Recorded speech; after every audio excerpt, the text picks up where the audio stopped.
Hi, this is Cheryl Gallant, your Conservative Member of Parliament for the breezy riding of Renfrew-Nipissing-Pembroke. Last night, the House of Commons passed Bill C4, which made changes. The majority of Canadians still receiving the CERB through Service Canada who are eligible for employment insurance will automatically be transitioned. Service Canada will contact all the employment insurance clients to confirm whether or not they need to apply or are being transitioned automatically. Clients can also verify the status of their claim in their My Service Canada account. Canadians receiving employment insurance are eligible for a taxable benefit at a rate of at least $500 per week or $300 per week for extended parental benefits. Canadians claiming employment insurance benefits for job loss would be eligible for at least 26 weeks of benefit.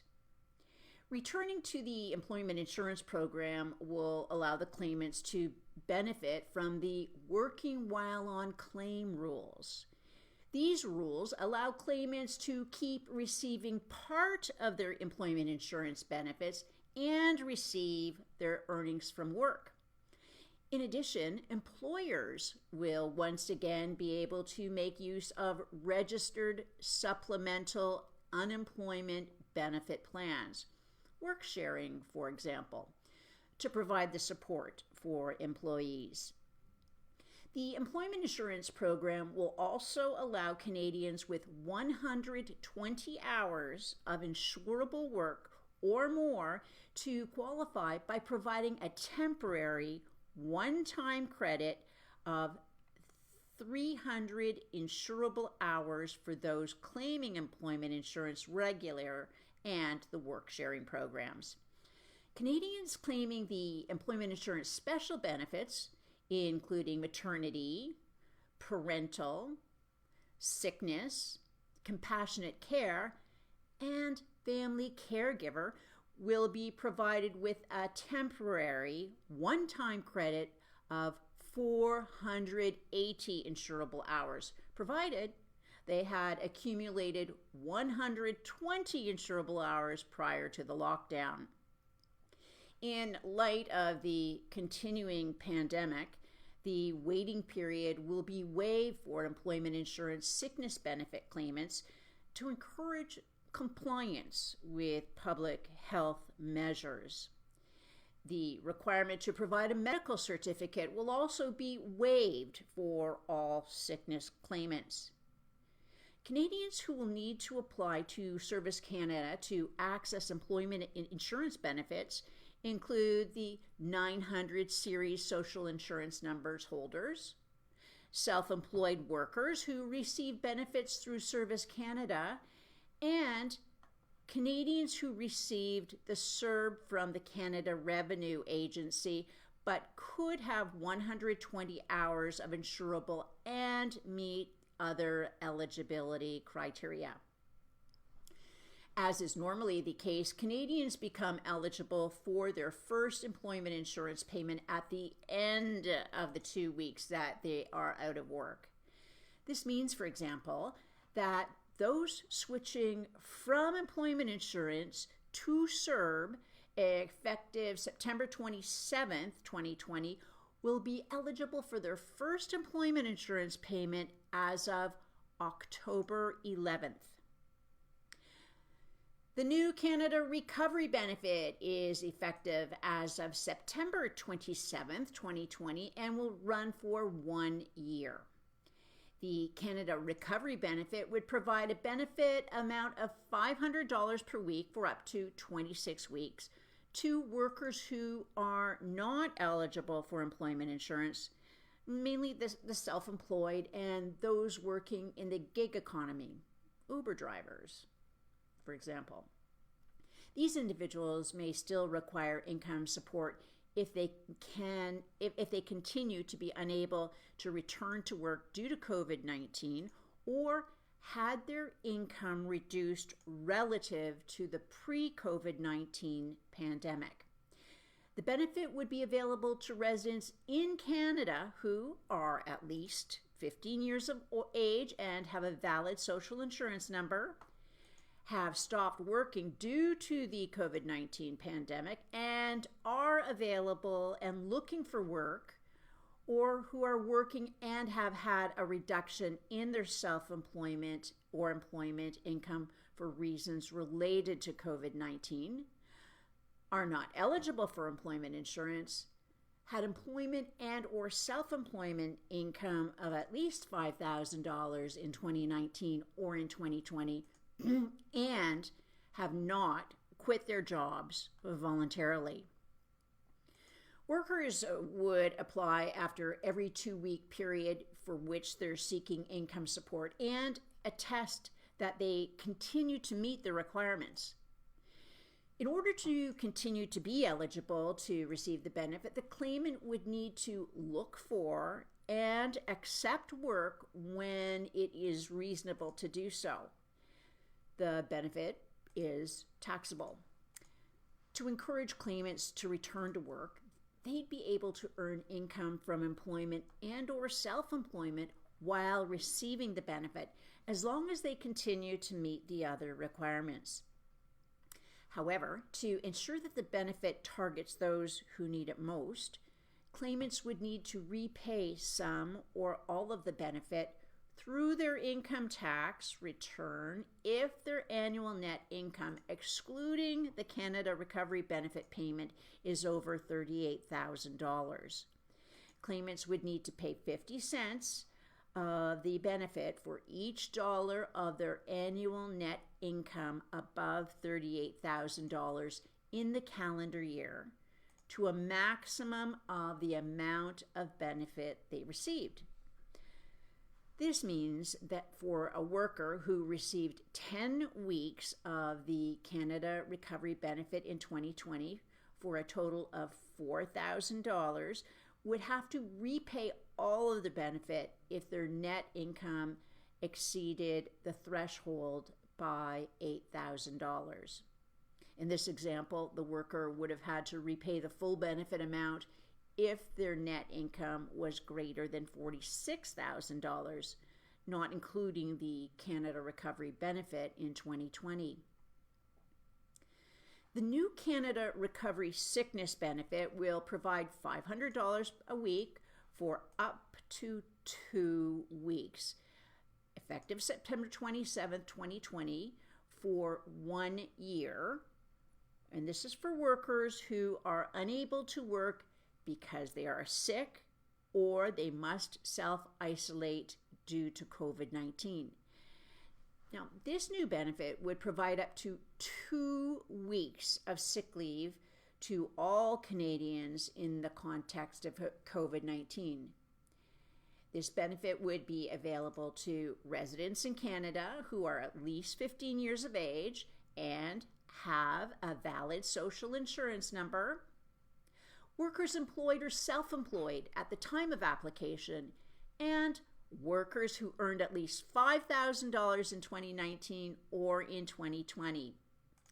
Workers would not be required to have a medical certificate to qualify for the benefit.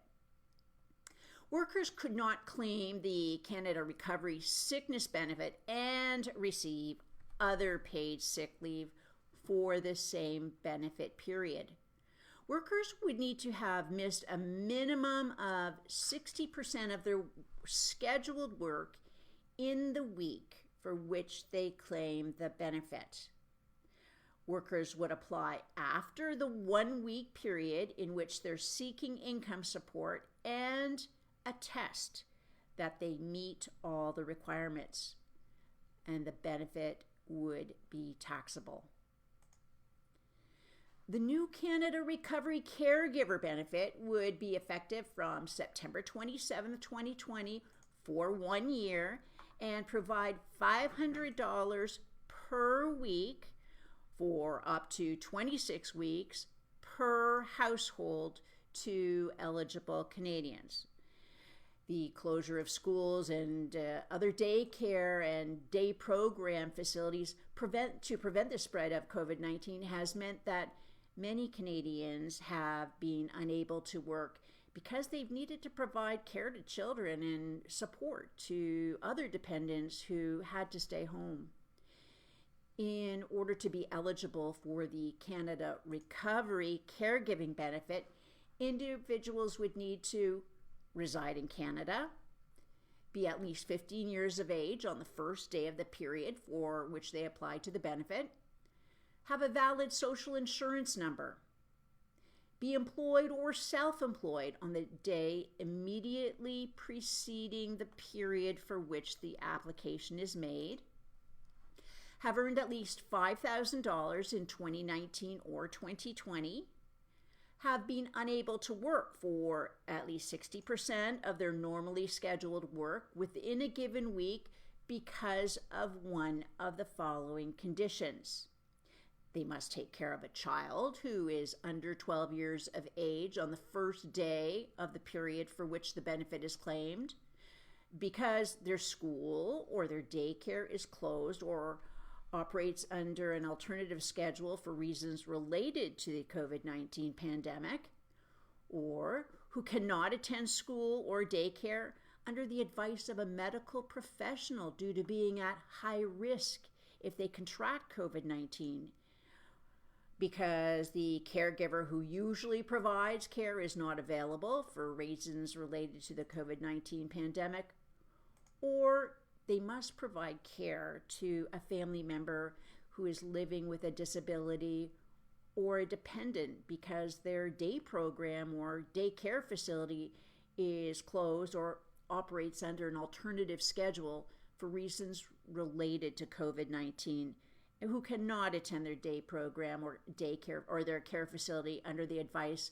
of a medical professional due to being at high risk if they contract COVID-19, or because the caregiver who usually provides care is not available for reasons related to the COVID-19 pandemic, and not be in receipt of paid leave from an employer in respect of that same week, and not be in receipt of CERB, the EI Emergency Response Benefit, the Canada Recovery Benefit, the Canada Recovery Sickness Benefit, short-term disability benefits, workers' compensation benefits, or any EI benefits or Quebec Parental Insurance Plan benefits in respect of the same week.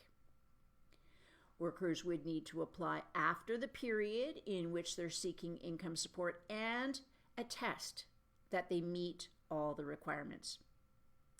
Two members residing in the same household could not be in receipt of the benefit for the same period. The benefit is taxable. To access any of these benefits, you will need a My Service Canada account. Now, this is different from your My CRA account. And please, use a unique password for everything, especially for sensitive financial information like your banking or your My Service Canada account or your My CRA account. If you're having any difficulties in navigating these new benefits, please contact my office. You can call my office at 613-732-4404 or try to email me at cheryl.gallant@parle.gc.ca. Now, if you don't get through right away, please leave a detailed voicemail message and include your name, your full name, your address, and a phone number that I can reach you at. Earlier this week, I asked Bill Blair what his plans were to offer to purchase the firearms he had prohibited in May. Here is the response.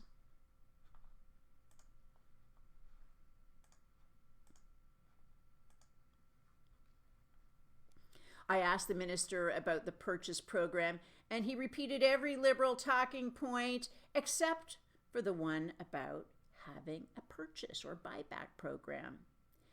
It's becoming clear the Liberals have no plan to hold a purchase program. We can only speculate now as to how they will satisfy their anti-gun base while keeping a straight face for the media. During the 2019 election, the Liberals promised to prohibit scary-looking firearms and run what we call a buy-up program. It's not a buy-back program, as the government never sold us the firearms in the first place.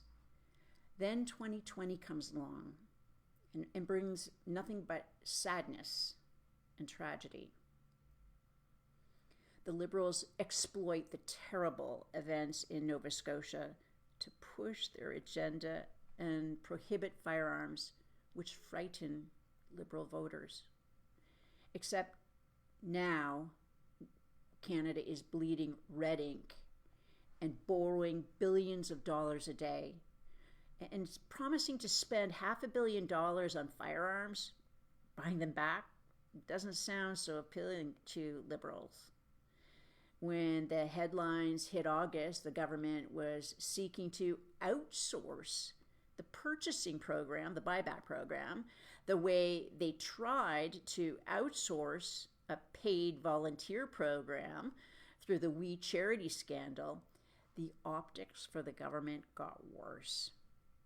But they were also planning a snap election in August.